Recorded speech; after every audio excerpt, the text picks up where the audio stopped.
ఈరోజు పోలీసులు ముఖ్యంగా డీజీపీ గారు ఒక్క విషయాన్ని గుర్తుపెట్టుకోవాల్సిన అవసరం ఉంది. రాజకీయ ప్రేరేపితమైనటువంటి కేసుల్లో మీరు తొందరపడి కేసులు నమోదు చేయడం, బెయిలబుల్ సెక్షన్స్లో కూడా అర్ధరాత్రి పూట అరెస్ట్ చేయడము, రాత్రంతా పోలీస్ స్టేషన్లో కూర్చోబెట్టడము, ఉదయాన్నే కోర్టుకు వెళ్తే బెయిల్ వచ్చింది. ఇది చాలా సర్వసాధారణం అయిపోయింది.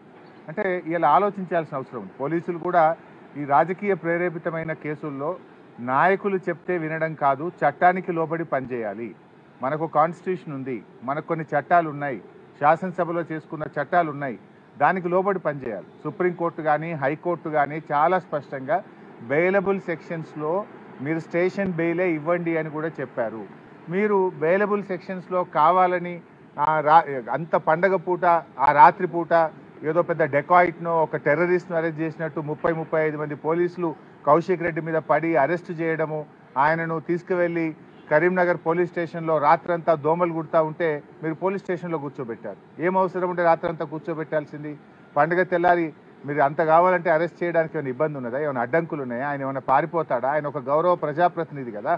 అంటే ఇప్పటికైనా పోలీసులకు, నేను డీజీపీని కోరుతా ఉన్నా, మీరు పోలీసులకు ఒక డైరెక్షన్ ఇవ్వండి. ఈ పొలిటికల్ మోటివ్ కేసుల్లో ఇలా ఎప్పుడు పడితే అప్పుడు అరెస్ట్ చేయడము, అర్ధరాత్రి పూట అరెస్ట్ చేయడము, పండగ పూట అరెస్ట్ చేయడము మానుకోవాలి. అండ్ బెయిలబుల్ అఫెన్సెస్ ఉన్నప్పుడు స్టేషన్ బెయిల్ ఇవ్వడం అనేటువంటిది సరి అయినటువంటిది. మీరు ఏం ప్రయత్నం చేస్తుండ్రు?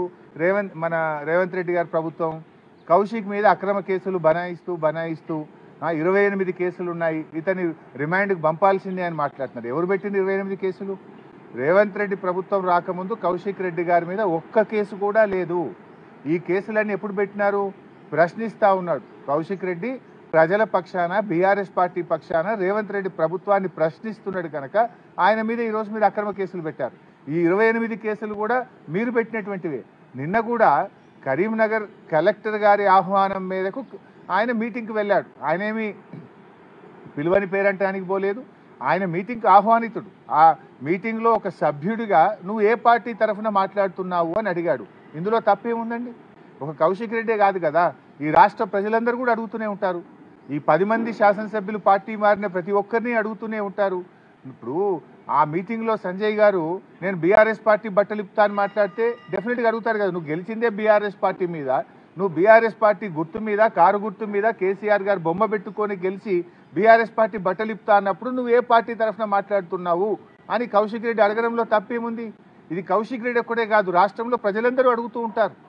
నిజంగా డెఫినెట్గా కౌశిక్ రెడ్డి ప్రశ్నించడంలో తప్పు లేదు. అంత మాత్రాన ప్రశ్నిస్తే 3 కేసులు పెట్టారా? ఒక సంఘటన మీద, ఒక ఇష్యూ మీద 3 డిఫరెంట్ ఫిర్యాదులు ఇచ్చి 3 కేసులు నమోదు చేయడంలోనే మీ ఆతృత కనబడతా ఉంది, మీ యొక్క కక్ష సాధింపు చర్యలు కనబడతా ఉన్నాయి.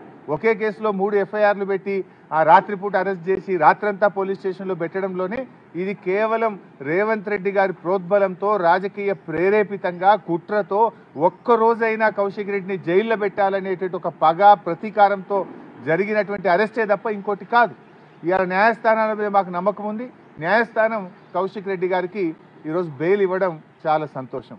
పాపం పోలీసులు కూడా పండుగ పూట కూడా వాళ్ళకి టెన్షన్లు పెట్టి పోలీసులను కూడా నిద్ర లేకుండా చేసి పోలీస్ వ్యవస్థను, మీ కింది స్థాయి పోలీస్ అధికారులను, ఉద్యోగులను కూడా మీరు ఇబ్బంది పెడతా ఉన్నారు. అంటే ఇది కేవలం ముఖ్యమంత్రి గారు చెప్పిందనో, ప్రభుత్వ పెద్దలు చెప్పిందనో ఈ రకంగా అరెస్టులు చేయడాన్ని మేము తీవ్రంగా ఖండిస్తూ ఉన్నాం. ఇవాళ ఇంకోటి, సంజయ్ గారు కూడా మరి కౌశిక్ రెడ్డి గారి మీద నెట్టారు కదా, మరి ఎందుకు సంజయ్ గారి మీద కేసు నమోదు చేయరు? సుమోటో ఒక్క కౌశిక్ రెడ్డి గారి మీద ఎందుకు కేసు నమోదు చేస్తున్నారు అంటే స్పష్టంగా మీ పక్షపాత వైఖరి, ధోరణి అనేటువంటిది ఇలా స్పష్టంగా కనబడుతుంది. రేవంత్ రెడ్డి గారి ఏడాది పాలన పగ, ప్రతీకారంతోనే ముడిపడి ఉన్నది. ఇవాళ పోలీసులు చేయాల్సిన పని, రేవంత్ రెడ్డి గారు చేయాల్సిన పని, లా అండ్ ఆర్డర్ను ఈ రాష్ట్రంలో మీరు పని చేయించండి.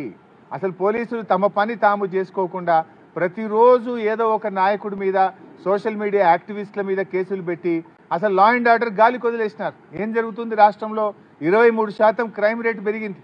ఇవాళ హత్యలు పెరిగినాయి, అత్యాచారాలు పెరిగినాయి, కమ్యూనల్ రైట్స్ పెరిగినాయి, రాబరీస్ పెరిగినాయి, చైన్ స్నాచింగ్ పెరిగింది, మహిళల మీద అఘాయిత్యాలు పెరిగినాయి.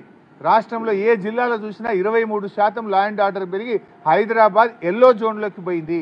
ఇంకా 4 రోజులు పోతే ఇదే పద్ధతి కొనసాగితే హైదరాబాద్ రెడ్ జోన్లోకి పోతుంది. నేషనల్ క్రైమ్ బ్యూరో ఆఫ్ రికార్డ్స్లో ఎల్లో జోన్లో కనబడుతుంది. విదేశాల వాళ్ళు కానీ, ఇతర రాష్ట్రాల వాళ్ళు కానీ ఒక రాష్ట్రంలో పెట్టుబడులు పెట్టాలన్నప్పుడు గూగుల్ ఓపెన్ చేసి నేషనల్ క్రైమ్ రికార్డ్ బ్యూరోలో చూస్తారు ఈ రాష్ట్రంలో క్రైమ్ రేట్ ఎంత ఉంది, ఇది గ్రీన్ జోన్లో ఉందా ఎల్లో జోన్లో ఉందా అని చూస్తారు. నువ్వు ఎల్లో జోన్లో రెడ్ జోన్లో ఉంటే ఎవరైనా ఇన్వెస్ట్మెంటర్స్ ఈ హైదరాబాద్కి వస్తారా? ఇదేనా ఈ రాష్ట్రాన్ని పరిపాలించే తీరు? హోంమంత్రిగా ముఖ్యమంత్రి గారే ఉండి ఇవాళ పూర్తిగా తన బాధ్యతల్ని నిర్వర్తించడంలో పూర్తిగా ఫెయిల్ అయిపోయింది ఇవాళ రేవంత్ రెడ్డి గారు.